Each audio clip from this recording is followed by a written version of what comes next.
रूस ने किया पूरे बाखमुत पर कब्जे का दावा, और यह बहुत बड़ी खबर है। क्यों, अभी हम अपने पैनलिस्ट से समझेंगे। बाखमुत के बाद अब रूस से टारगेट में यहां पर सेवेर्स्क और क्रामातोर्स्क आते हैं। ये बहुत अहम ज्योग्राफी है जो आपको हम समझाने की कोशिश करेंगे। यूक्रेन ने रूस के दावे को सिरे से नकार दिया है। यूक्रेन का दावा, बाखमुत में डटे हुए हैं यूक्रेनी सैनिक। तो राख युद्ध का फाइनल राउंड, आइए जल्दी से इस पर बात करते हैं। क्या बाखमुत निकल गया, रूस के पास चला गया, यूक्रेन के हाथ से निकल गया, तो क्या ये एक बड़ा डिसाइसिव फैक्टर होगा इस वॉर का?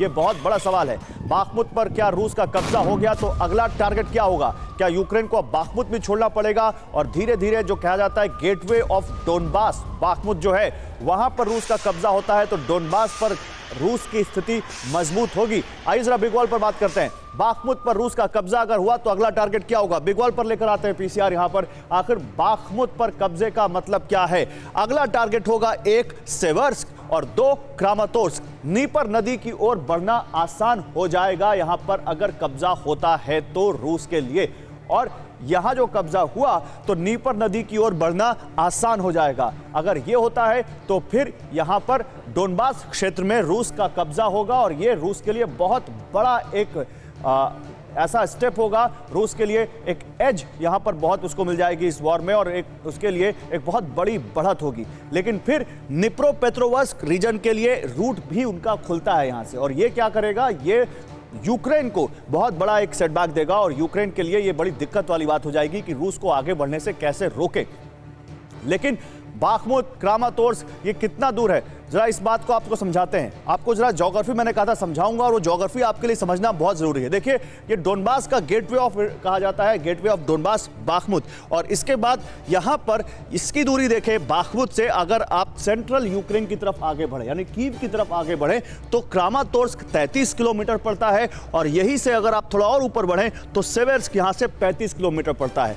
सालाडोर फिर बाखमुत, धीरे धीरे रूस अपनी पोजीशन मजबूत कर रहा है, और जैसे जैसे वो आगे बढ़ेगा वैसे वैसे उसकी जो सिचुएशन है और मजबूत होगी, उसका होल्ड और मजबूत होगा, और यूक्रेन को पीछे हटना पड़ेगा, उनको विड्रॉ करना पड़ेगा। और अगर वो विड्रॉ करते हैं तो रूस के लिए ये एक बहुत बड़ा यहां पर कामयाबी होगी, उनके लिए बहुत बड़ा ऐसा कदम होगा जो वो लगातार स्ट्रैटेजिकली चाह रहे हैं। आइए कुछ और जानकारी इसके बारे में फिर आगे बढ़ते हैं। बाखमुत से भी बड़ी जंग होने वाली है।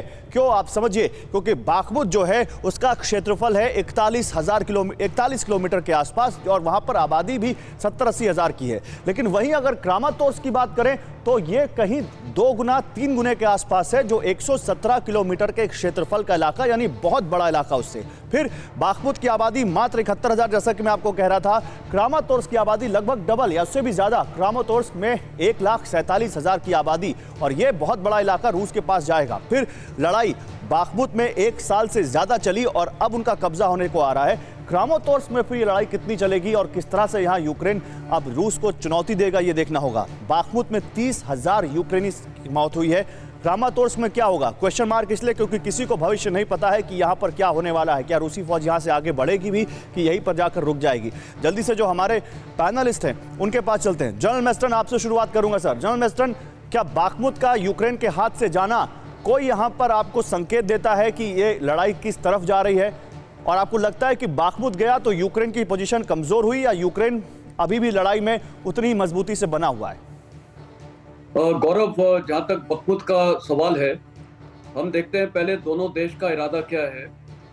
इरादा जो रूसी सेना का है वो बहुत ही क्लियर है। मैं मिलिट्री टर्म में बोलूंगा, capture Bakhmut at any cost. हाँ, और वो हो रहा है।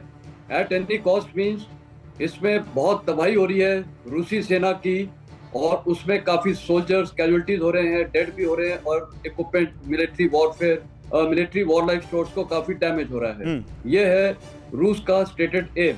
अभी चलते हैं यूक्रेन का एम क्या है। यहाँ पर बाखमुत में यूक्रेन का एम बहुत क्लियर है, defend Bakhmut at all cost. लेकिन इसमें मैं एक overwrite and inflict maximum casualties on the enemy मतलब रूस, और उसके बाद टैक्टिकल विड्रॉ करो, टैक्टिकल रिट्रीट करके, और पीछे की कोई डिफेंसिव लाइन ऑक्यूपाई करो।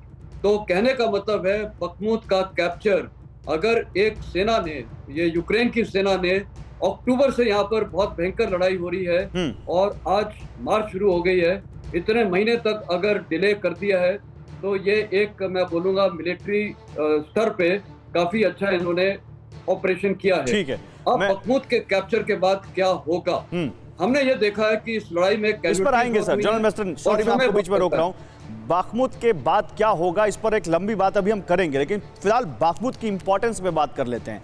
प्रोफेसर अमिताभ जी, बाखमुत क्यों इंपॉर्टेंट है? क्या ये माने बाखमुत पर जिसका कब्जा हुआ उसका डोनबास पर कब्जा, ऐसा कह सकते हैं?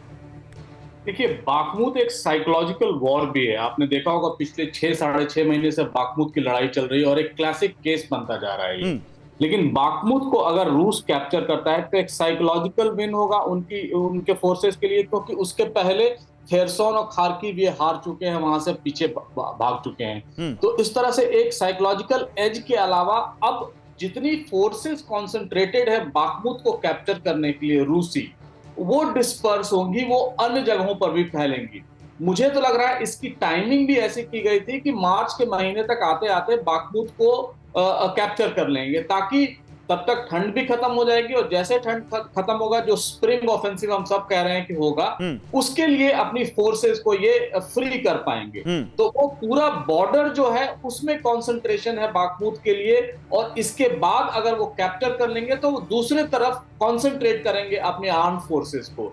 इससे एक साइकोलॉजिकल विन तो होगा ही, साथ साथ एक बहुत बड़ी बात जो होगी कि पूरी दुनिया को लगने लगेगा और यूक्रेन को लगने लगेगा कि ये रिकैप्चर करने के मोड में आ गए हैं। ठीक है। स्प्रिंग ऑफेंसिव जिसका डर जेलेंस्की बार बार कह रहे थे कि आने वाला है,